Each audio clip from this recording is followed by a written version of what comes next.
नमः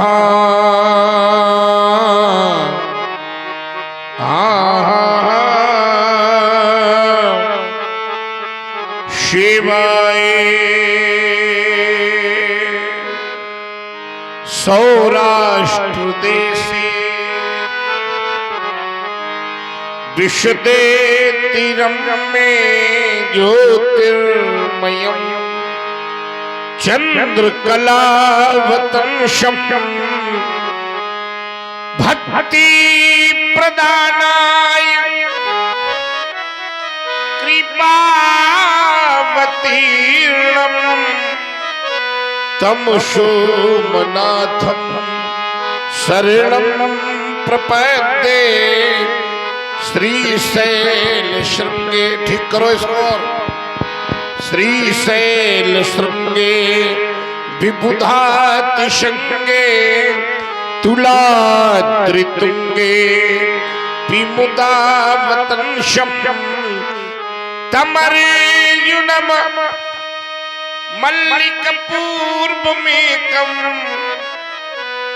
नमामि संसारसमुद्रसेतुं अवंतिकायां विहितावतारं भक्ति प्रदानाय च सज्जनानां अकाल मृत्योर् परिरक्षणार्थं वंदे महाकाल महासुरेशं वंदे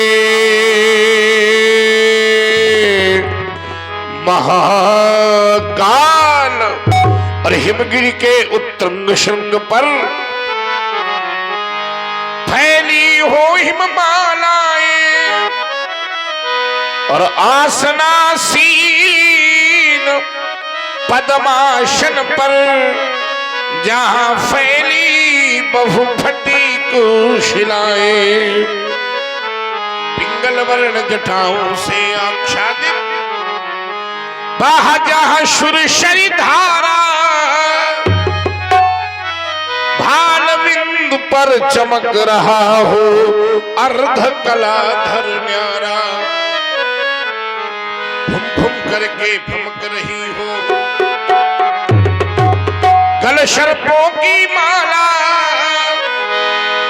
चंचला चमक सी चमक रहा हो कंठ हलाहल वाला तो दक्षिण कर में हो त्रिशूल फिर ढकवा करता हो डम डम डम नंदीशन मुख खडमुख बाए प्यारे बोले बस बम बम बम पार्वती पति है शिव शंकर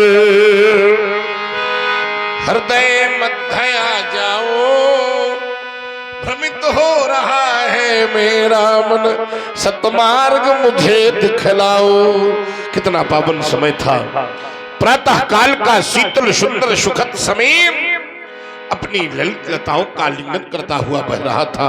हाँ भोलेनाथ देखो ना, ये कलित कंठ कोकिला कलित कुंज में बैठकर कोमल कुसुम को जगाने के लिए प्रभाती गा रही थी कि किसी घोर घनघोर शब्द ने मुझे ब्रह्मांड से विचलित कर दिया।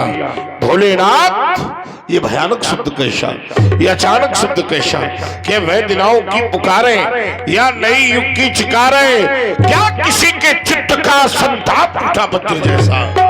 भोलेनाथ और आप है हमारे सोनू प्रजापति जी, आपकी ओर से ये 51 पुष्पांजलि भगवान श्री परशुराम जी के श्री चरणों में समर्पित की जा रही है। बहुत बहुत धन्यवाद हमारे सोनू प्रजापति तबला वादक जी को। हे भक्तों के भोले रसाल, हे कालों के भी महाकाल, फुंकार ज्वाल फुंकार भाल, फुम फुम फुम भड़कत फणेश, जय महाशक्तिशाली महेश।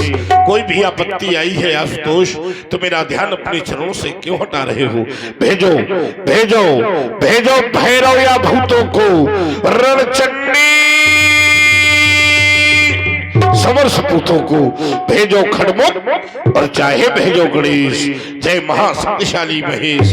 देखो ना ये रणचंडी कितनी प्यासी है, छाई सर्वत्र उदासी है, इनमें भर दो वाणी विशेष, जय महाशक्तिशाली महेश, जय महाशक्तिशाली महेश, जय महा। आशुतोष कहां चली गई वो शांति भोलेनाथ जिसको आत्मसात करके मैं आपके चरणों पर ध्यान लगाता था? क्या ये वही नदी है जो लहरों के साथ सदैव शांति के गीत सुनाती थी?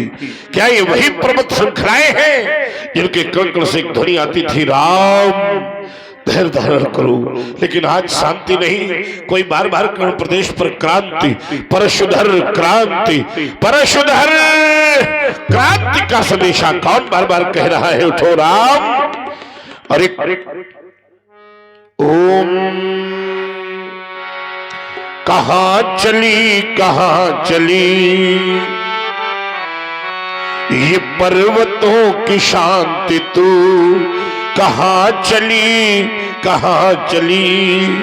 अरे क्या मयूर मुग्ध नृत्य आज ना दिखाएगा? क्या किसी कमल में अब भ्रमर न गुनगुनाएगा? कौन सा ये सप्त चीत्कार कर चला गया? क्या प्रभात रात को न भैरवी सुनाएगा? क्या प्रभात रात को न भैरवी सुनाएगा? तो फूल बन खिली नहीं, हाँ फूल बन खिली नहीं है आज क्यों कली कली? कहां चली ये पर्वतों की शांति, तू कहां चली? ऐसा नहीं है कि इस पवन को मैंने आज से पहले बहते नहीं देखा, ये वही वायु थी जो शीतल सुगंध मारुत के साथ बहती थी। हे आशुतोष देखो ना, अरे आंधियों की चोट से लहू लुहान है पवन, बेबसी की बेड़ियों में कैद हो गया चमन, स्वप्न का सतित्व कौन लूट कर चला गया? क्या हुआ है आशुतोष? अरे क्यों बाहर क्रांति के लिए रही है झटपटा? ये ध्यान में न ज्ञान है, न ज्ञान में ही ध्यान है। क्या अनादि सृष्टि का बदल गया विधान है? क्या हुआ है आशुतोष? क्या प्रलय होने वाली है? ये परिस्थिति प्रलय काल की दिखाई दे रही? नहीं, याद आया ब्रह्मा जी के एक दिन में 14 मनवंतर होते हैं। एक मनवंतर में 71 बार ये चतुर्युग व्यतीत होता है। एक चतुर्युग में चारों युग व्यतीत होते हैं। इनमें 43,20,000 वर्ष का समय व्यतीत होता है। इस अनुसार अभी ब्रह्मा का दूसरा प्रहर यानी 7वां मनवंतर वैवस्वत नाम का मनवंतर चल रहा है। प्रलय की कोई स्थिति नहीं है, फिर ऐसा क्यों लगता है ये शिला शिखर सर की जाती, मां वसुंधरा धसकी जाती। ये दुर्गा वाहन दुर्ग शैल पर पुनि पुनि लेता अंगड़ाई, वज्रहित दुंदभिया देवों की यह विश्व विजय किसने पाई। अनहद नाद सुनाता सुंदर, जय हो। अरे बन बन बन बन बनता का वीर पुरुषवनी वसुंधरा में जन्मा कौन वीर माँ का? क्यों भंग हो गया युग मेरा, मानस मम ज्ञान शून्य हुआ है प्रभा मलिन अब क्यों नभ में? क्या सृष्टि प्रलय? कोई बात नहीं आशुतोष, कोई बात नहीं। कौन बार बार कहता है हृदय में पटल पर, कौन कहता है उठ जाओ राम, अभी शेष कुछ काम, उठ उठो हे राम, यही कह कह कर बारंबार यही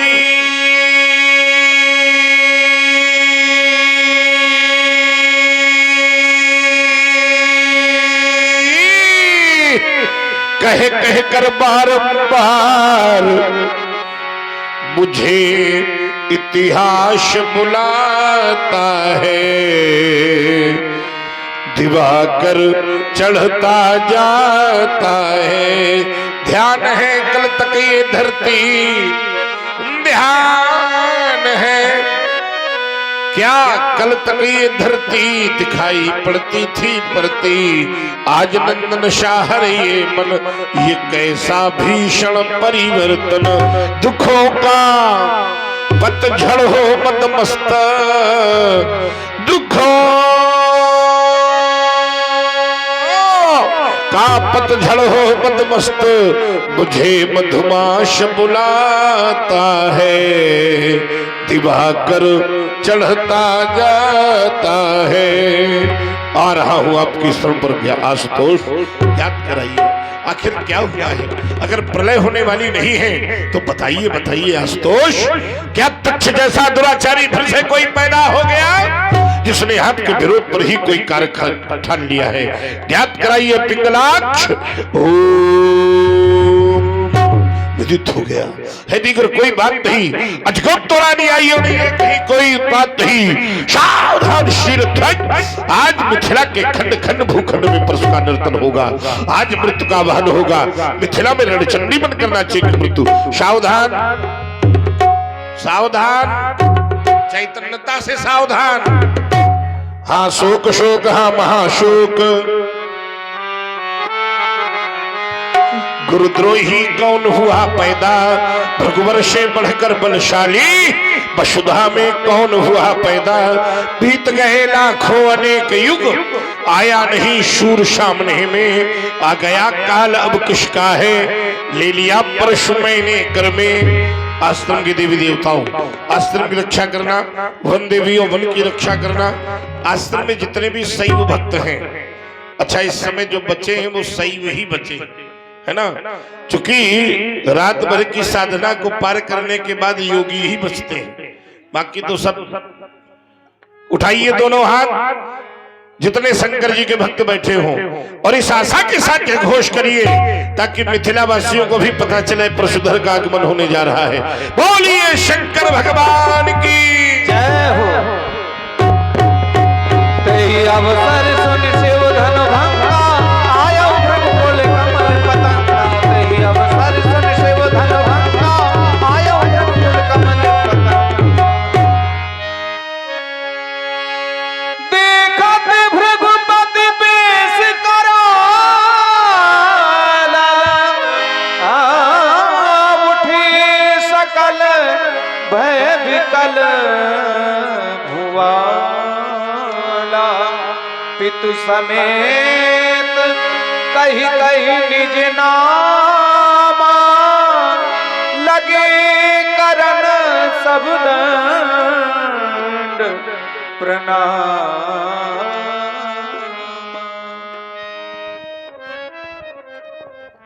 छाया था भारत के नभ में, घनघोर निशा का अंधकार, थी अरे प्रकाश की रसम नहीं, प्रगति देती थी छतज फाल।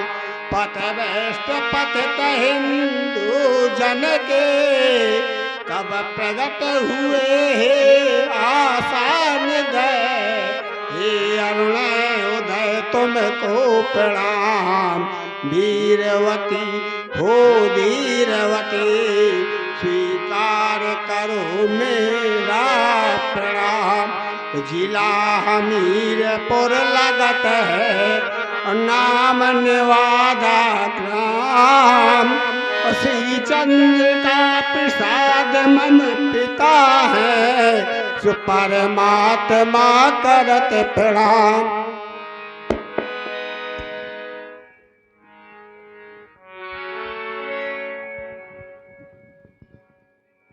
प्रणाम करना हमारे यहाँ की संस्कृति है। चंदन और वंदन ये व्यक्ति को नम्र और विनम्र बनाते हैं। मस्तक पर अगर चंदन लगा हो तो ये हमारी नम्रता का प्रतीक है, और चरित्र में अगर बंधन उतरा हो तो मित्र वास्तव में ये हमारी विनम्रता का प्रतीक है। दुर्भाग्य ये है कि वर्तमान में चंदन और वंदन दोनों विलुप्त होते जा रहे हैं। संसार का जीव चंदन लगाने पर अपने को शर्म की अनुभूति में महसूस होने लगता है, और वंदन करने पर क्या कर रहे हो भाई, ठीक करो इसको, क्या करें बताओ, हम क्या करें इसको ठीक करिए, ये आपकी व्यवस्था है, हमारी व्यवस्था थोड़ी है। माइक वाला है कहां, बुलाओ उसको, आप गलत बैठे हो ना मेरे इधर, उसको बुलाओ जो व्यक्ति हो देखने वाला। वास्तव में हम सभी लोग बड़े भाग्यशाली हैं, ठीक है, हम लोग सब बड़े भाग्यशाली हैं। क्यों? क्योंकि हमें मानव शरीर की प्राप्ति हुई है। शास्त्र कहते हैं बड़े भाग्य मानुष तन पावा, शुर दुर्लभ सद ग्रंथन। भगवान की बहुत बड़ी कृपा रही होगी भला, तब कहीं जाकर के हमको ये मानव शरीर मिला है। फिर शास्त्र ने कहा कबहू की कर करुणा नर देही, तो ईश देत फल हेतु सनेही। अच्छा, मानव शरीर हमको मिला, हम भाग्यशाली हैं, भगवान की कृपा पात्र हैं। लेकिन मानव शरीर मिलने के बाद मानव का उद्देश्य क्या होना चाहिए? क्यों भाई? तो उत्तर मिला, क्या मानव का उद्देश्य धन अर्जन होना चाहिए? हृदय ने कहा नहीं।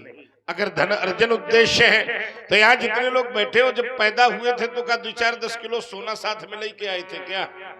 अच्छा चलो छोड़ो, नहीं लाए थे तो जितनी संपत्ति कमाई है जब जाओगे तो साथ में बांध के ले जाओगे क्या? नहीं ले जाओगे। इसका ये उद्देश्य हुआ कि धन अर्जन कभी भी हमारा उद्देश्य नहीं था। तो फिर क्या परिवार को पालना? नहीं। हमारे यहाँ एक संत हुए हैं व्यास जी, बड़ा सुंदर, एक उनकी 4 पंक्तियां मेरे हृदय को भाती हैं, और मेरा हृदय कहता है कि यहाँ बैठे हुए एक व्यक्ति को मानव जीवन की सार्थकता का मूल्य बताएंगी पंक्तियां। परिवार पालना भी केवल हमारा उद्देश्य नहीं है। वो संत गाया करते थे क्या? साथी है मित्र गंग के जल बिंदु पान तक,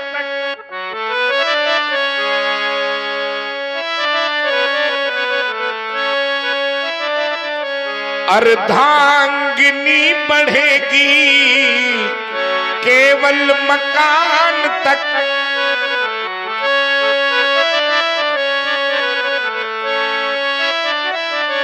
परिवार के सब लोग चलेंगे इस मुसान तक, और बेटा भी हक निभाएगा अग्निदान तक। इसके आगे कोई जाएगा क्या मित्र? जाएगा। क्या जाएगा हम बता रहे हैं। इसके तो आगे भजन ही है साथी, और भजन के बिना फिर अकेला चलेगा रे मन ये 2 दिन का,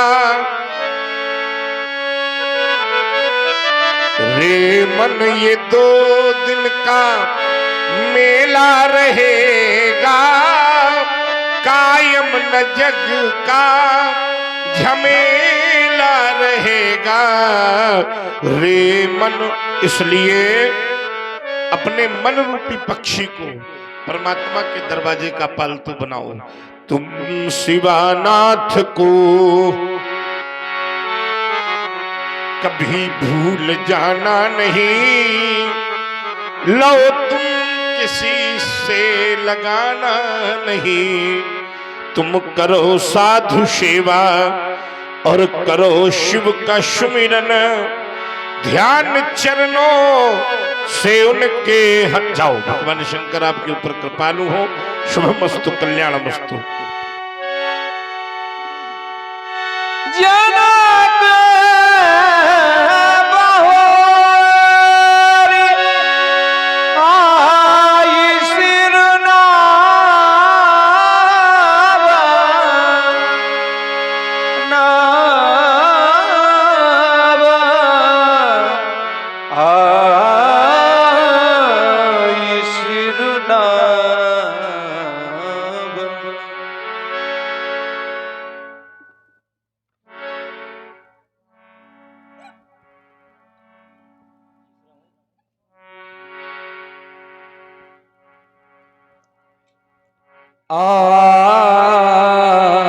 आपका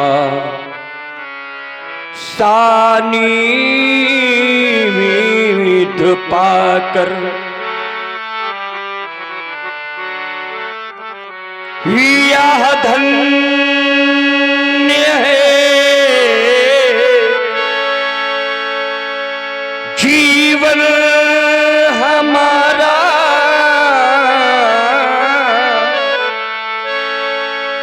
ओ दिगंबर के परम प्रिय मांगलिक वंदन तुम्हारा। भृगुदेव कुलम भानुम सहस्र बाहुर्मर्दनम रेणुका नैनानंदम परशुम वंदे विप्रधनम कोटिसूर प्रतीकासम विद्युत्पुंज समप्रभम तेजो राशि ददराथी जामदग्निम प्रतापवान नीलमेघ निभम प्रासुम जटा मंडल मंडितम धनु परशु पाणिम च साक्षात् कालमीमांतकम ततो महारोमा तस् स्वर्णोमा तत्पुत्रो हर्षरोमा हर्षरोमणस्य शिरध्वजः भवन्तं वंदनं करोति। शतत साहित्य साधक गंभीर तत्वान्वेषक भाषा भागीरथी के दिव्या बगाहक कविकुल कुमुद कलाधर कविता कानन केसरी काव्याकाश इस दिवाकर में अगर मैं सरस्वती का कृपा पात्र कहूं तो कोई अतिशयोक्ति नहीं होगी। जनक व्याकरण से बोध कराती है कि जो पालने वाला हो वो जनक। जनक व्यवहार जगत में बोध कराता है कि पिता को ही जनक कहते हैं। लेकिन राजा निमि, तुम्हारे वंश में एक बड़े प्रतापी राजा निमि, जहां से इस वंश का प्रादुर्भाव हुआ, इच्छा के पुत्र थे निमि। निमि के ही भाई थे राजा नृग, इनके ही भाई थे बिकुक्षी, इनके ही भाई थे दंडक। हाँ, दंडक। और ये तीनों भाइयों की बड़ी विचित्र कथाएं हैं। एक बार दंडक ने शुक्राचार्य जी की बेटी देवयानी से कुछ अनैतिक व्यवहार कर दिया था। तुम्हारा वंश इसलिए सुना रहे हैं। तो शुक्राचार्य जी ने उनके वंश पर अग्नि वर्षा होने का श्राप दिया था, जिस कारण वो दंडक राज्य दंडकारण्य क्षेत्र में परिणत हो गया। बिकुक्ष की भी बड़ी विचित्र कहानी है, ऐसे ही राजा निमि की बड़ी विचित्र कहानी है। पुत्र तो उनके सब थे, लेकिन 100 पुत्रों में इन 3 पुत्रों का विशेष चरित्र शास्त्रों में उल्लेखित हुआ है। क्योंकि हर चरित्र नहीं लिखा जाता, विशेष चरित्र ही लिखा जाता है। मैंने जाना है कि जो जन जन की जान को बचाने में जीवन का सर्वस्व लगा देगा उसका नाम जनक। जो वैराग्य की प्रतिमूर्ति बन जाएगा उसका नाम जनक। सत्य जिसके पीछे चलने के लिए विवश हो जाएगा उसका नाम जनक। और जो घर बैठे भगवान को बुलाने की सामर्थ्य रखता होगा उसका नाम जनक। तभी तो कहने के लिए बाध्य हो गया व्यास जी, जो गौरव गरिमा ज्ञान बढ़ावे है वही जनक, जो ऋषियों का सम्मान करावे है वही जनक। इतना ही नहीं,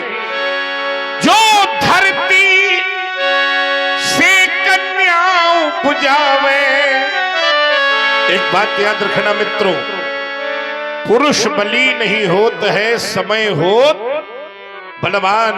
कभी राजा को राज्यपाट छोड़कर हाथों में हल लेकर धरती का कर्षण करना पड़े, तो जिसकी साधना में इतना बल हो कि जो धरती लोगों को जल और अन्न देती है, राजा की साधना से प्रभावित होकर वो धरती उसकी गोद पर कन्या प्रकट करने के लिए विवश हो जाए। जो धरती से कन्या उपजावे है वही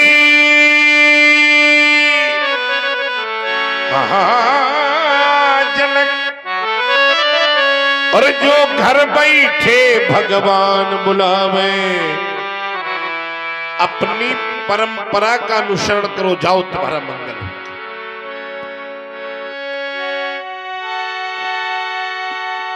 सिया बुलाई प्रणाम करावा। आओ आओ बेटी, इधर आओ।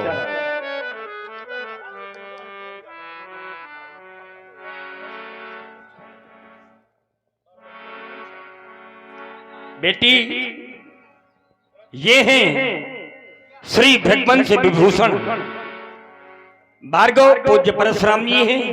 अपने हाथ जोड़ो और इनके चरणों में प्रणाम करो। ये बालिका कौन है? बिटिया है हमारी। अब देखिए, साहित्य प्रेमी लोग बैठे हैं यहाँ। एक बार मैंने पूछा कि बालिका माने क्या हो सकता है, क्योंकि ये क्षेत्र ही साहित्यिक है। उत्तर मिला, जिसे अपने बल का बोध न होगा उसका नाम बालिका। हमारी कुछ माताएं भी बैठी हैं। हमने पूछा कि एक बालिका के जीवन में कितना बल हो सकता है। उत्तर मिला कि जो प्रकृति को भी शक्ति प्रदान करने की सामर्थ्य रखती हो उसका नाम बालिका।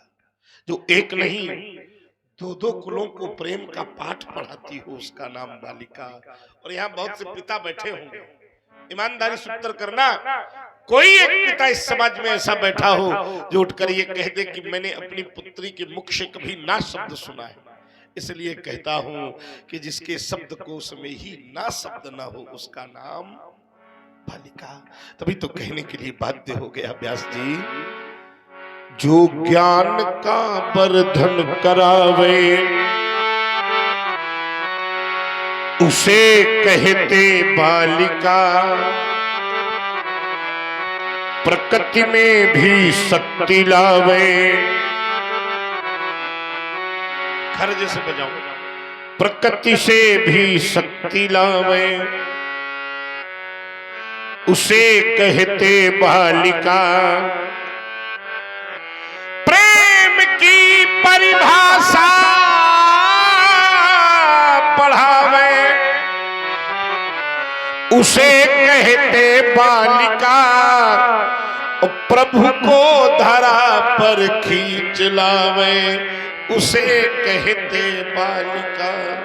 राजा जनक, तुम्हारी राजा बेटी केवल तुम्हारी बेटी नहीं लग रही है। ऐसा क्यों लगता है जैसे मेरी अम्बा, बड़ा अम्बा, जगदम्बा माता गौरा ही अपना श्रृंगार करके खड़ी हो गई है। नहीं नहीं, ये मैया गौरा होती तो मुझे पुत्र परशुराम कह के हृदय से लगा लेती। तो फिर कौन? क्या मैया लक्ष्मी? क्या मैया अरुंधति? क्या मैया अनुसुईया? क्या मैया वीणा पाणी? क्यों ऐसा लग रहा है जैसे साक्षात मेरी मैया भुवनेश्वरी ही अपना समूचा श्रृंगार करके परशुराम को दर्शन दे रही है। कौन है ये बालिका? तुम्हारी जाई है? पाई है। अगर पाई है तो कहां से पाई है, कैसे पाई है, किन परिस्थितियों में पाई है? भूपति तुम्हारे भवन भगीरथ गंगा सी लहराती। कौन बालिका चली आ रही? देखो ना राजन, यह मंद मंद मुस्काती सुता शोभित सम्मुखी कौन? इस बालिका की प्राप्ति के विषय में शीघ्रता से बताओ। अलौकिकता का भान कराने वाली ये देवी कौन है? भृगुनाथ अकाल पड़ा मंदेश। गजब हो गया। भृगुनाथ अकाल पड़ा मंदेश और भई हती नभ मंडल बाणी, भई हती नभ मंडल बाणी। कर से हल कंचन को लेके बैल नहीं जोते न प्राणी। तो सोई उपाय किया मैंने,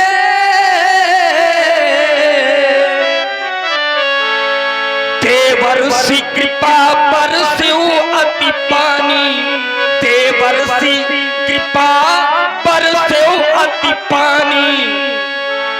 घट भीतर योगी राज कहे, बेटी निकली, बेटी निकली, बेटी निकली सीता गुण खानी। पुख यान्तु पुण्यान्विता यान्तु कुजे नमाम्याम श्री माधवे मासी सीते हलाग्रता भोर्ज इत्वा जनकेन कर्षणे सीता विरासीत व्रतमत्र कुर्यात। श्री माधवे मास बैसाख का महीना शुक्ल पक्ष की नवमी तिथि दिन मंगलवार मध्य दिवस में पुख नक्षत्र में कुंभ लग्न में बेटी का प्रादुर्भाव हुआ। नाम सीता है। आशीष सब कुछ बताया, योग तुमने छोड़ दिया। लग्न बताया, नक्षत्र बताया, तो ज्योतिष तो योग भी कहता है। ज्योतिष में फिर बहुत कुछ है। तो माने बहुत कुछ, तो हमने बहुत कुछ नहीं पूछा भाई। लग्न है, नक्षत्र है, उसी का अंग योग भी है। नहीं, आगे राशि भी है। नहीं, राशि, हाँ राशि भी है। चार चीजें तो है ही है, योग, लग्न, नक्षत्र, राशि। तुमने कहा ये घट से बेटी प्राप्त हुई है, तो क्या ये सृष्टि का पहला नियम है कि तुम्हारी बेटी ही घट से प्राप्त हुई है? नहीं, इससे पहले कोई और घट से हुआ? हाँ, महात्मा अगस्त और कोई हुआ? और भी बहुत से लोग हो सकते हैं। हाँ, हो सकते हैं, इसलिए उनका नाम घट जोनी पड़ा, महात्मा अगस्त का। अगस्त का। तुम्हारे वंश की एक कथा है, इसलिए मैं कह रहा हूं कि और भी कोई हुआ। जब राजा निमि और वशिष्ठ जी का झगड़ा हुआ और दोनों एक दूसरे के श्राप से शरीर को छोड़ बैठे, क्योंकि वशिष्ठ जी आदि गुरु थे, आदि गुरु, तो मित्रा वरुण के वीर से इनकी उत्पत्ति घट से हुई। मित्रा वरुण, नहीं, मित्रा वरुण के वीर से, हाँ, इनका प्रादुर्भाव घट से हुआ। तो मित्र से कौन हुए? मित्रा वरुण से हम बता रहे हैं, जो इसको समझो। इसके बाद हो गया भैया, इसके बाद उन ब्राह्मणों को लगा, जिन ब्राह्मणों ने यज्ञ कराया था, कि एक गुरु जिन्होंने श्राप दिया वो भी मर गए थे, उनका तो प्रादुर्भाव हो गया, लेकिन हमारे द्वारा यज्ञ कराए गए यजमान को भी तक नहीं जीवित किया गया। तो विचार करना पड़ा, उनके शरीर का मंथन हुआ महाराज निमि के। तो उनसे जो पीढ़ी चली, उसी पीढ़ी के द्योतक के रूप में ये बिटिया स्व उत्पन्ना हो गई।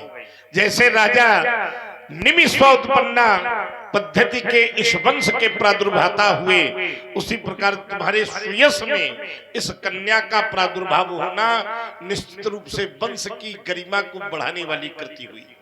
बड़ी सुंदर बालिका है।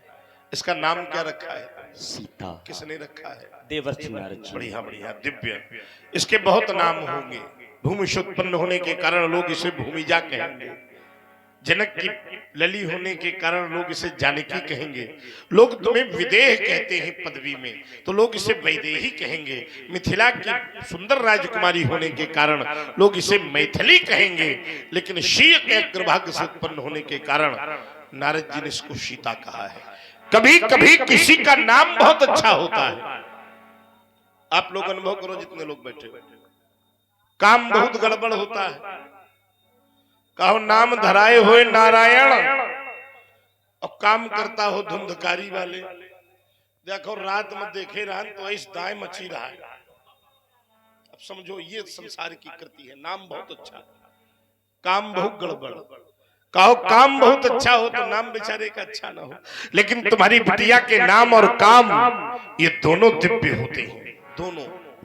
क्योंकि सीता शब्द पर जब मैं विचार करता हूं तो जो साहित्य का सृजन करेगी उसका नाम सीता, जो सौम्यता की परिपूर्ति बन जाएगी उसका नाम सीता, जो शिष्टता में अनुगमित रहेगी उसका नाम सीता, जो साहित्य के सृजन में ही जीवन को गला देगी उसका नाम सीता, जो शास्त्रों का चिंतन करेगी उसका नाम सीता, जो साधुओं की सेवा करेगी उसका नाम सीता, जो संतों के मध्य रहेगी उसका नाम सीता, जो शास्त्रों का चिंतन करेगी उसका नाम सीता, जो शस्त्रों की रक्षा करेगी उसका नाम सीता, और जो शत्रुओं का विनाश करा देगी उसका नाम सीता।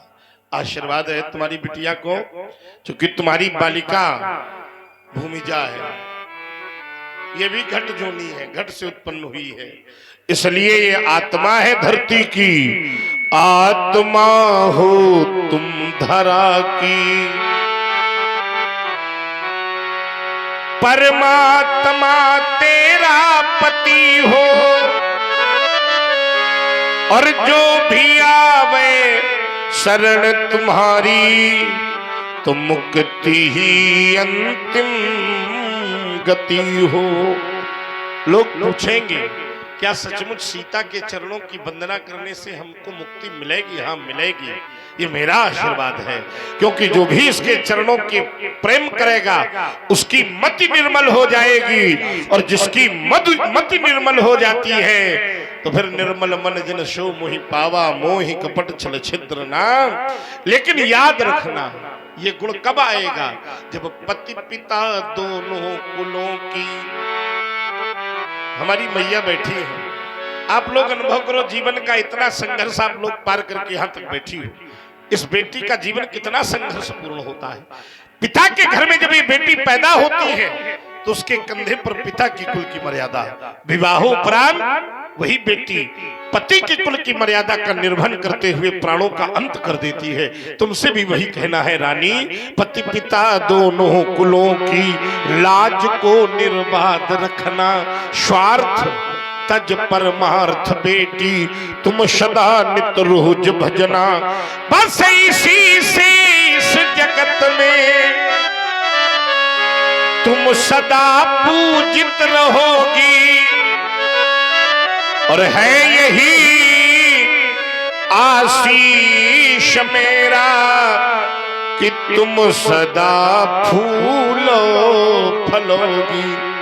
आशीष मेरा तुम सदा, आशीष की आशीष हो तुम, है यही आशीष मेरा तुम सदा फूलो फलोगी। जा बेटी तू जा, लेकिन याद रखना पति से करना प्रेम सदा तुम। ये वाले साउंड बढ़ाओ दोनों, मशीन से बढ़ाइए साउंड ये वाले। पति से करना प्रेम सदा तुम, पतिव्रत धर्म निभाना, और माँ अपनी से जा कह देना, खाद्यान्न अधिक उपजाना, कहीं पे हीरा कहीं पे मोती, कहीं पे पन्ना उपजा। जा बेटी तू जा, जा जा ये बिटिया बगल में खड़े खड़े मुस्कुरा रही है, ये कौन है? ये भी बिटिया है, तुम्हारी विमात्र बंध की बेटी है। अच्छा, विमात्र बंध, महिमंगल की बेटी है। अच्छा अच्छा। माता का नाम विदग्धा है, विदग्धा, और इसका नाम चारुशीला है। गजब हो गया। तो कई बिटिया है तुम्हारे घर में जन्म? हमारे घर में 8 बिटियां हैं और 2 हमारी हैं। और ध्यान करके बताओ। मैं ध्यान करके बता रहे हैं। 8 8 और 2 10। 3 माताएं। विषय हमारा बिटियों का है। ये सब मिला के कितनी बिटियां हैं? 8 विमात्र बंधुओं की हैं। हो गई। 2 हमारी हैं। 10 हो गई। 2 कुशध्वज की। हाँ तो 12 हो गई ना। वही तो कह रहे हैं कि थोड़ा आप विचार करो कितनी है। तो 12 बिटियां हैं। 4 तुम्हारी माता से उत्पन्न दोनों भाइयों के मध्य में और 8 विमात्र बंधुओं की। ये प्रसन्न बहुत है। आपने आशीर्वाद दिया है सीता को। देखो हम इसीलिए कहते हैं, इसलिए रामलीला देखनी चाहिए। आप लोग अनुभव करो, जितने लोग बैठे ईमानदारी से, और माताएं अनुभव करें। 2 4 6 जो बैठी हैं, किसी पिता के घर में 2 बेटियां होती हैं और बड़ी बेटी का विवाह अच्छे घर में हो जाए और छोटी बेटी का विवाह कम अच्छे घर में होती। ईमानदारी से बताओ, बहनों के बीच में ईर्षा हो जाती है कि नहीं? रामचरितमानस भी प्रमाण देती है, सादर भली मिली एक माता और भगनी मिली बहुत मुस्काता। लेकिन धन्य है ये दृश्य जनक तेरे नगर का। अगर कोई शिक्षा लेना चाहे कि बहनों के मध्य में कैसा प्रेम होना चाहिए तो खोले नेत्र और देखे कि आशीर्वाद सीता को मिला है लेकिन प्रसन्न उसकी बहनें हो रही हैं। इससे अच्छे भगनी प्रेम का कोई दूसरा उदाहरण। बजाओ एक बार जोरदार तालियां इसके लिए। ले जाओ बिटिया, जाओ जाओ। आशीष दीन सखी हर सानी निज समाज ले गई सयानी। विश्वामित्र मिले पुनियाई। गजब। मिले पुनिया। संत का दर्शन अनंत की कृपा का शुभ प्रमाण होता है। बहुत बढ़िया होने लगा। देखो थोड़ा थोड़ा इनको भी बढ़ा दो, जिसमें वंदना लिखा है इनकी भी जो है थोड़ी थोड़ी वंदना कर दो तो थोड़ा ठीक हो जाएगा। आइए जरा अब थोड़ी देर देखिए। सब सभा का स्वरूप बड़ी देर में बन पाया है जैसा होना चाहिए, है ना। हम चाहेंगे कि जो लोग उधर बैठे हैं, अगर हमारी बात बुरी न लगे तो आप लोग भी अगर इधर ही आ जाते तो ज्यादा अच्छा रहता है। क्योंकि जब तक श्रोता वक्ता का संबंध बनेगा नहीं तो कथा का आनंद आने वाला नहीं है। भाई सुनाने वाले को भी लगे कि कोई हमें कुछ सुना रहा है और सुनने वाले को भी लगे कि कोई हमको सुना रहा है। सुनाने वाले को लगे कोई सुन रहा है। 2 4 जने खोपड़ी हिलावे वाले न मिले तो क्या मतलब? क्यों भाई, कोनो कैसेट थोड़ी बाज रही है। ये बात थोड़ा सभा का स्वरूप बनेगा और ये विश्वास मानना कि जब तक बैठोगे तब तक आपको सुनाएंगे। और जब उठ के चले जाइए तो हम चले जाएंगे, कोई समस्या नहीं है। आप लोग प्रेम से बैठिए। चूंकि बड़ा परिश्रम होता है, वर्ष भर आप लोग इंतजार करते हैं। हाँ, आराम से शांति से आप सभी लोग बैठे और प्रेम से आनंद लें। अनंत की कृपा होती है तब संत का दर्शन होता है। खरियो अंदर इतनी वार्ता करो कि बाहर ना आवे भला। आइए जरा आप लोग अनुभव करिए।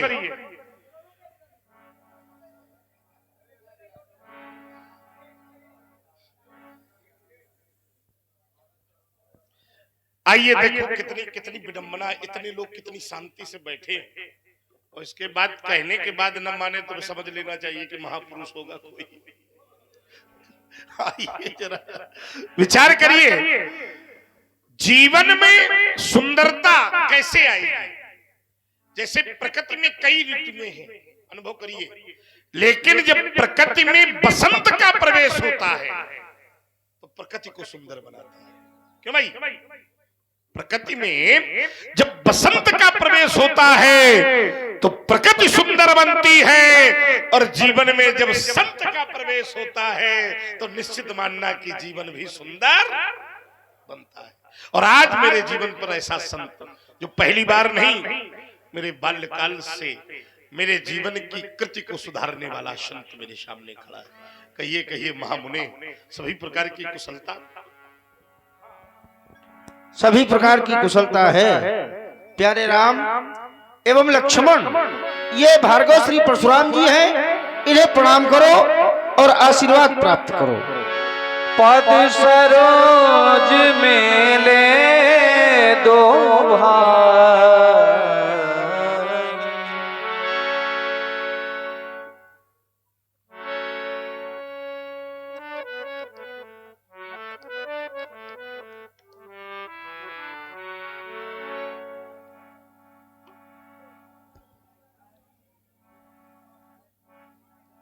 लड़िका तो बहुत नीक है, अच्छी है। इनके वस्त्र अलंकरण, मस्तक पर लगा मुकुट, मुकुट पर लगी क्रीट, क्रीट पर लगी मणि बार बार बता रही है किसी राजघराने की।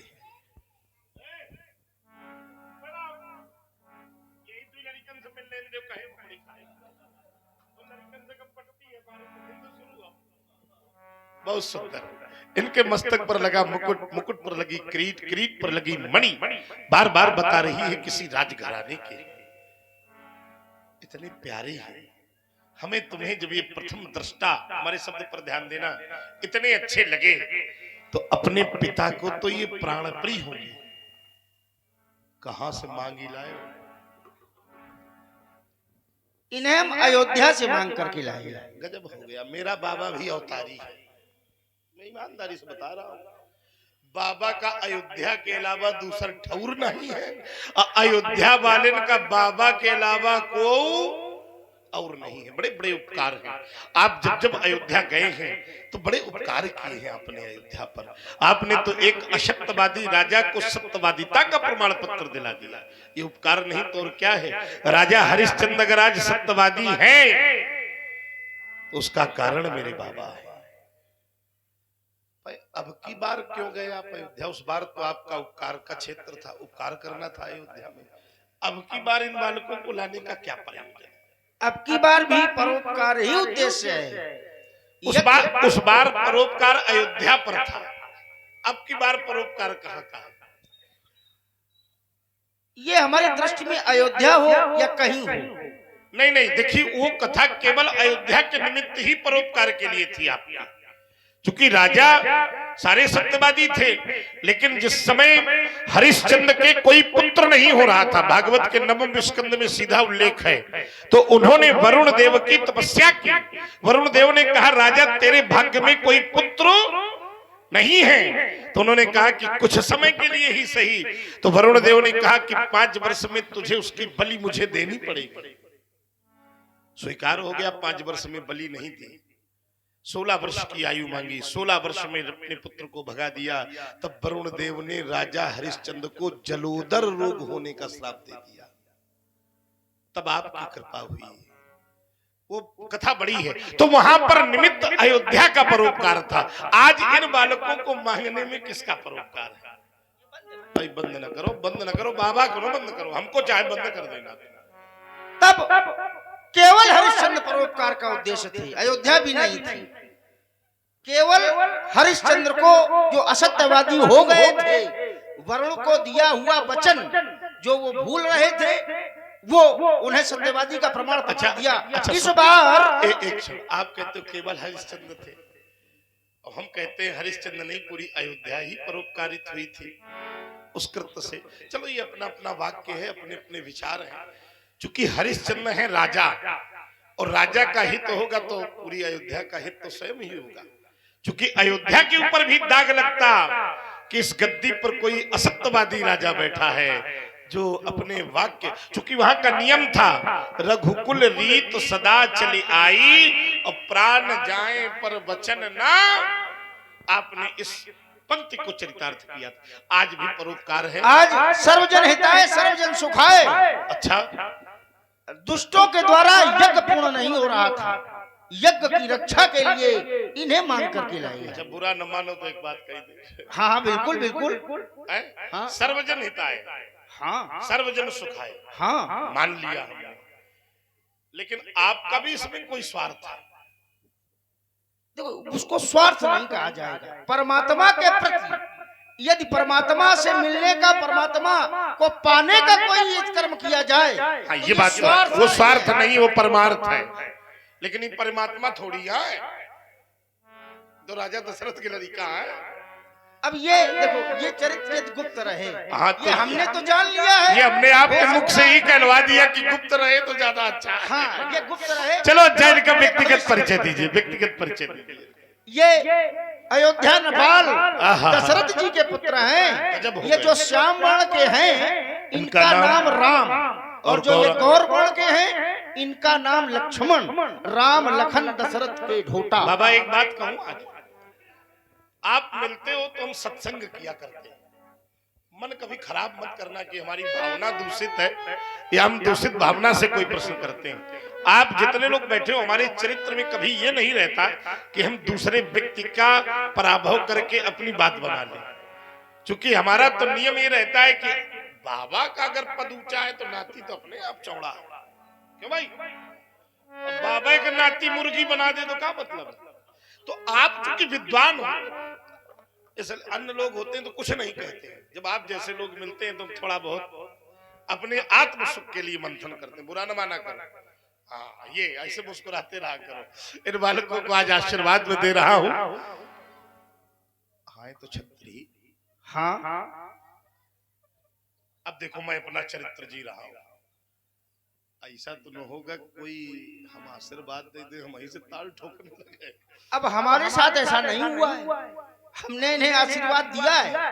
पुण्य चरणन मेले सुतचारी, ये चारों भाई, दो जो यहाँ हैं, दो अयोध्या में, चारों ने प्रणाम किया। हमने चारों को आशीर्वाद दिया। आपके साथ नहीं हुआ। आप हमेशा देते होंगे, जो आते होंगे देते होंगे। लेकिन हमने आज तक कोनो छत्री का आशीर्वाद नहीं देना है, तो हम उसका जो है प्रतिकार भी नहीं जानते। लेकिन ये आपके साथ आए हैं, इसलिए मैं आज पहली बार विचार कर रहा हूं कि इन बालकों को आशीर्वाद दे दूं। राम राम, तुम भी राम हो। इधर देखो, मैं भी राम। ये बात अलग है कि तुम करिया राम हो, हम गोरे राम हैं। इतना अंतर है। तुम सांवले वाले राम हो, यहाँ गोरे वाले राम है। राम तुम्हें भगवान कहेंगे, ये मानवता के प्रबल समर्थक। तुम्हारे वंश में एक राजा रघु हुए, जिन्होंने गौ मां की बड़ी सेवा की है। गौ अभी भी क्या नाम है उस गैया का? नंदनी नाम की गैया है। बोला तो रघु से अधिक महान कहेंगे। देखो ना, ये प्यासे अधर सिसकते अंतस। एक बार देखो राम, देख रहे हैं जीव धरा की कितनी तुमसे आस लगाए। इधर देखो, पलक पावड़े बिछा रहे हैं, निज नैनों में स्वप्न छुपाए। इन स्वप्नों की सौगंध तुम्हें, तुम अनाचार का नाम मिठाना। कोमल कलियों को जो छेड़े, उन सूलों पर बच्च गिराना। तब पाकर तुमको हुए सार्थक, यही मेरे वरदान कहेंगे बेटे। प्यासे अधर सिसकते अंतश, राम तुम्हें भगवान कहेंगे। यद्यपि अब मेरे हृदय का भाव कह रहा है, ये नाम बड़ा दिव्य है जो तुम्हारा है, मेरा है।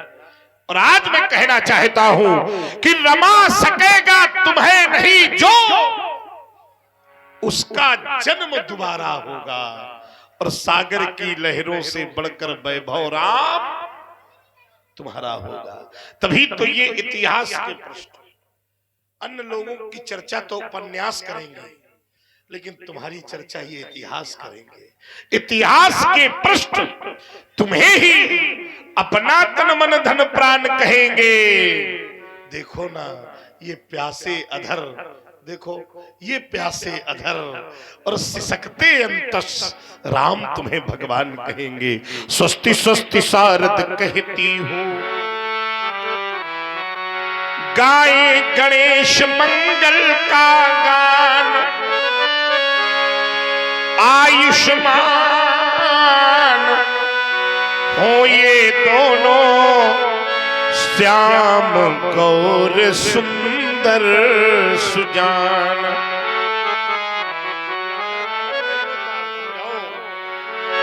हमारा आशीर्वाद है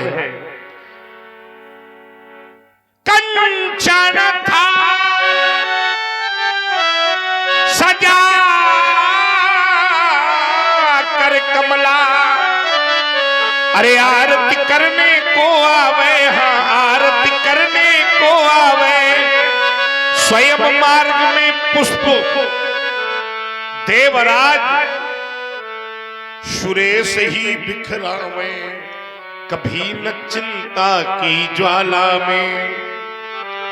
यह आशीर्वाद दे रहा हूं, चिंता मुक्त हो जाए ये दोनों लाल।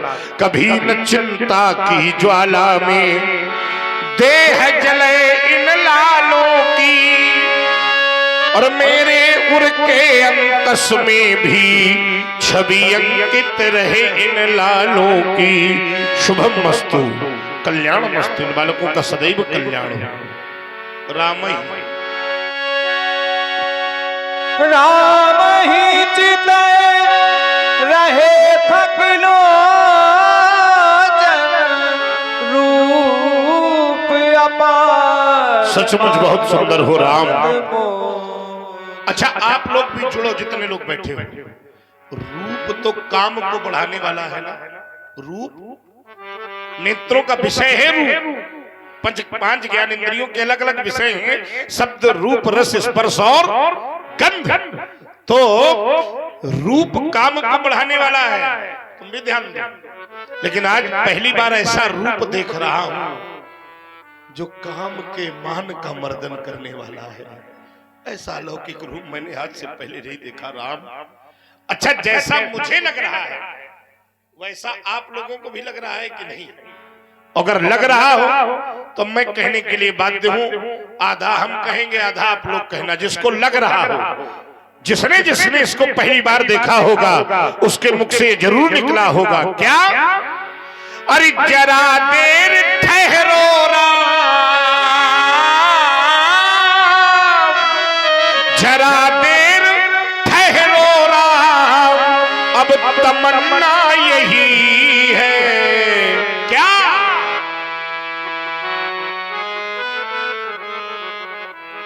वाह भाई, भरखरी गांव सुरीला भी है। अभी हमने जी भर के देखा नहीं है। राम तुम सचमुच बहुत सुंदर हो। आज मेरे नेत्र जब इन कमल नयनों के पास आकर रुके तो एक प्रश्न पूछने लगे, क्या राम तुम्हारे नैना जग से न्यारे लगते हैं, घायल कर देते हैं और फिर भी प्यारे लगते हैं। अच्छा एक बात बताओ, तुम्हें गंगा की कसम है, कोई वस्तु हमें घायल करे इसके बाद क्या वो प्यारी लगेगी? अपनी भाषा में हम लोग कहा दिन फूटी आखिर न दिखी। क्यों भाई? जिससे घायल हो जाए उसको कभी देखेंगे? घायल कर देते हैं और फिर भी प्यारे लगते हैं। मैंने बड़े बड़े शास्त्रकारों से पूछा ऐसा क्यों? उत्तर था न जाने क्यों, न जाने क्यों।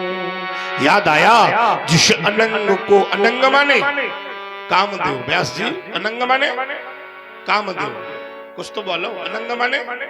हाँ, जिसे अनंग को शिव शंकर ने लखित नेत्र से जला दिया था, आज उसी काम को इन नैनों ने वक्र कोण से जिला लिया। बच न सका है कोई अब तक, कोई इन नैनों की धार से हार सका है कोई, देखो अपने ही परिवार से। और भगवान का भक्त ही उसका अपना परिवार होता। मिल जाता परिवार कभी बड़े ही न्यारे लगते हैं, घायल कर देते हैं और फिर भी प्यारे लगते हैं। मैंने अपने बाबा से पूछा ऐसा क्यों? तो बाबा मन मन कह रहे हैं न जाने क्यों, न जाने क्यों आती है तुम्हारी याद मेरे मन मानस को, तुमको हमारी याद आती हो न आती हो, भाती है तुम्हारी मूर्ति मेरे मन मंदिर को। तुमको हमारी मूर्ति भाती हो न भाती हो, गाती है रसना गुणानवाद तेरे ही राम, रसना तुम्हारी गुणगान गाती हो न गाती हो। और आत्मा न पावे चैन दिखे बिना तुम्हारे राम, आत्मा तुम्हारी चैन पाती। इनको शीघ्रता से ले जाओ, नहीं तो कर्तव्यच्युत हो जाऊंगा। कहाँ है जनक?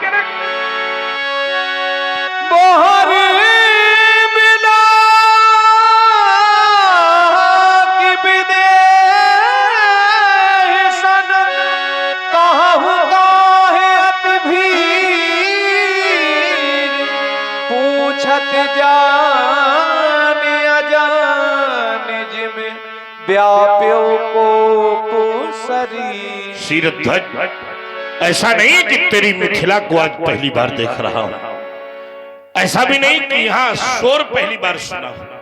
ये वही मिथिला थी जहाँ आचार्य छात्र जब आपस में वार्ता करते थे तो अहम ब्रह्मास्मि तत्त्वमसि, इन सूत्रों को वायुमंडल में गुंजायमान होते हुए मैंने देखा था।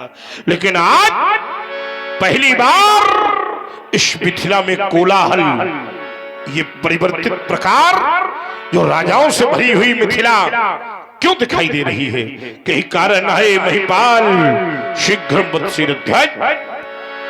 समाचार कही जनक सुनाए, यही कारण महीप सब आए। यही कारण में ही सब आए। ये देश देशांतर के दीप दीपांतर के नेपाल, यही कारण आए। वो कारण बेटी सीता। सीता का इस भीड़ से क्या संबंध? सीता ने उठा लिया धनु को। क्या कह रहे हो शीरध्वज?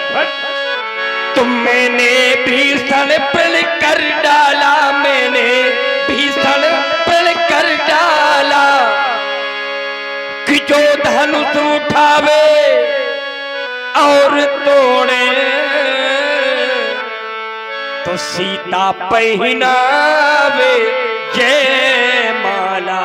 और प्रभु मेरे फल की पूर्ति हो गई, धनुष का खंडन हो गया।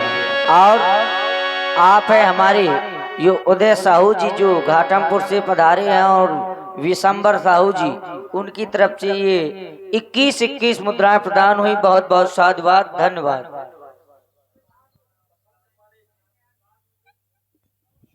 और आप है हमारे आदरणीय श्री बसंत जी पांडे, उनकी तरफ से ये 51 मुद्राएं प्रदान हुई। बहुत बहुत साधुवाद, धन्यवाद। सुनात बचन फिर अनत निहारे, देखे चाप खंड में डारे।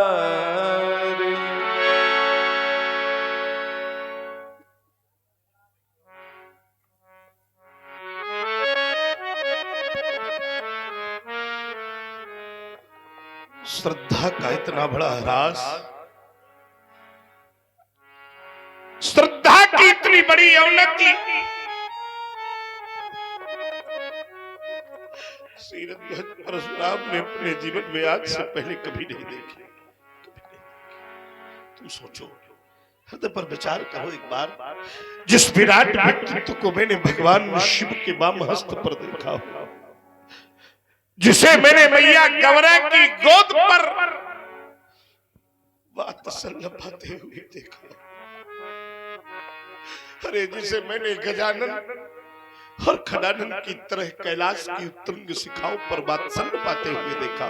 ऐसा नहीं कि तेरे नगर पर आज इसको पहली बार देख रहा हूं। ये वही वायु था जिसे मैंने भगवान शिव की भांति राजा देवराज के दरबार पर वेदिका में प्राण प्रतिष्ठित होकर पूजित पुष्पित और आच्छादित देखा। और आज मेरे जीवन का इतना बड़ा दुर्भाग्य कि उसी दिव्यायुध को चाप खंड महिनारे ईमानदारी से बताओ, जितने लोग बैठे हो, इस धरती पर भी एक नियम बना है कि जीवन भर पाप करने वाला व्यक्ति भी जब मरता है ना, तो पापी से पापी व्यक्ति को भी अंतिम समय सम्मान मिलता है। मिलता है कि नहीं मिलता? ईमानदारी से बताओ, 4 लोग उसे कंधे पर लाद कर शमशान घाट में जाते हैं। मैंने देखा है कि बड़े बड़े अमलातबा, विमलातबा, महात्मा, योगिंद्र, मुनिंद्र उसके पीछे पीछे राम राम शब्द कहते हुए जाते हैं। तो जब धरती का नियम है कि पापी से पापी व्यक्ति को भी अंतिम समय सम्मान मिलता है, तो ईमानदारी से एक स्वर में उत्तर करो, क्या अंतिम समय इस दिव्य आयुध को सम्मान नहीं मिलना चाहिए? बोलो भाई। बड़ा स्वार्थी है संसार में, बड़ा स्वार्थी। याद करता हूं दिन जब संसार के प्राणी मात्र पर जीवन का संकट बना हुआ था, तब सबके सब दौड़कर तेरे द्वार पर भिखारी बनकर खड़े हो गए थे।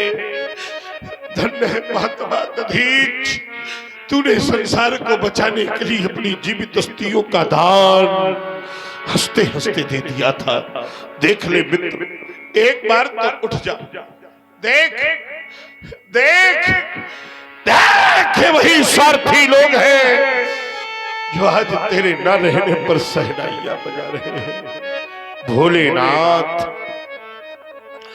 चला गया मेरा भाई, चला गया। और मेरे जीवन का दुर्भाग्य तो यही है कि आप भी कैलाश पर बैठे बैठे सब कुछ मौन दृष्टिपात करते रहे। चला गया, चला गया, चला गया भोलेनाथ,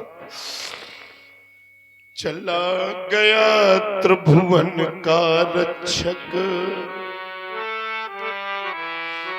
सबसे प्यारा बंधु हमारा। और इतने पर भी है शिव शंकर हिला नहीं, अरे हिला नहीं कैलाश तुम्हारा। बोलो मित्र, जाऊंगा जब कभी कैलाश और मेरी अम्बा मैया पार्वती ने मुझसे पूछा, राम कहाँ है जगो, कैसा है जगो, तो बोलो ना मित्र, क्या कह दूंगा मैया से, क्या उत्तर दूंगा मैया को कि नष्ट हो गई तेरी थाथी, तुम तो चले गए प्रिय जगो और जल रही मेरी छाती। नहीं सहन होता है भैया कुशमय में भी निधन तुम्हारा, और इतने पर भी है शिव शंकर हिला नहीं कैलाश तुम्हारा। ऐसा नहीं है कि मैंने तेरा अस्तित्व नहीं जाना था। कौन था तू?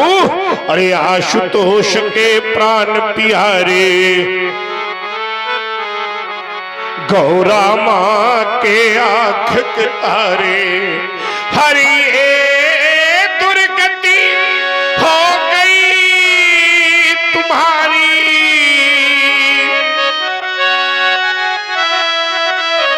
और मैं तेरे पास नहीं था।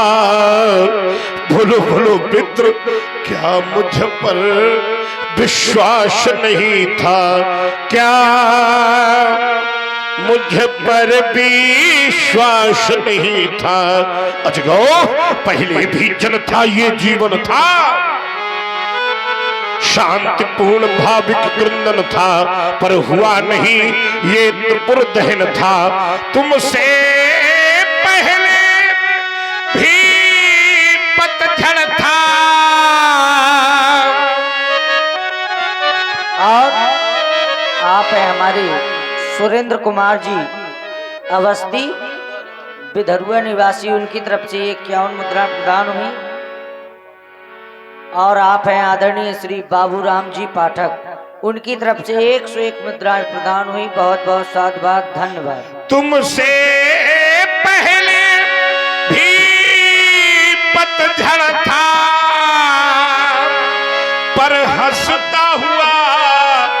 मधुमास नहीं था, क्या मुझ पर विश्वास नहीं था, क्या मुझ पर विश्वास। अरे पीर तुम्हारे ना रहने की,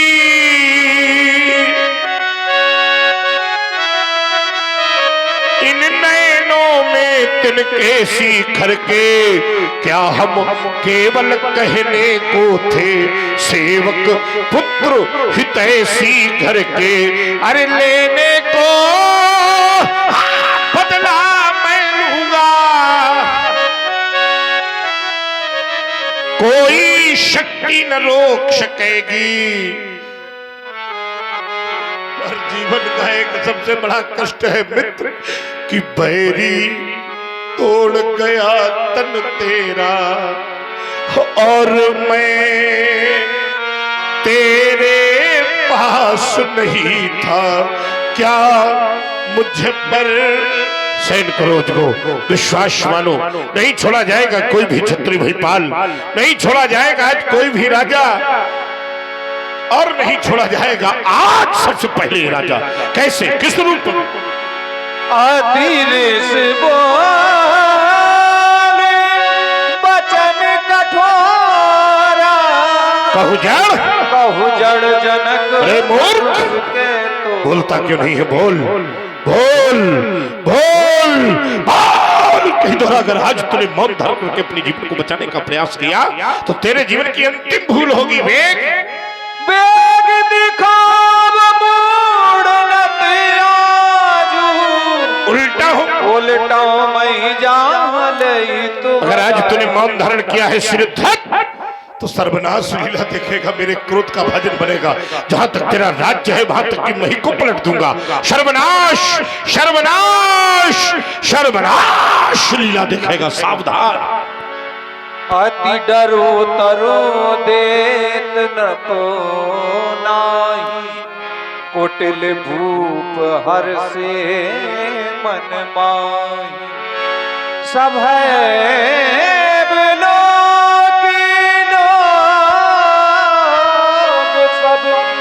जान जान की भीरु, हृदय न हरस विषाद कछु, बोले श्री रघुवीर। और आप है हमारे आदरणीय श्री विष्णुकांत जी पाठक, उनकी तरफ से 101 मुद्राएं प्रदान हुई। श्री भार्गव जी के चरणों में बहुत बहुत साधुवाद, धन्यवाद। और आप हैं आदरणीय श्री सुरेश जी निषाद, उनकी तरफ से ये बैजामऊ, उनकी तरफ से 21 मुद्राएं प्रदान हुई। बहुत बहुत साधुवाद, धन्यवाद।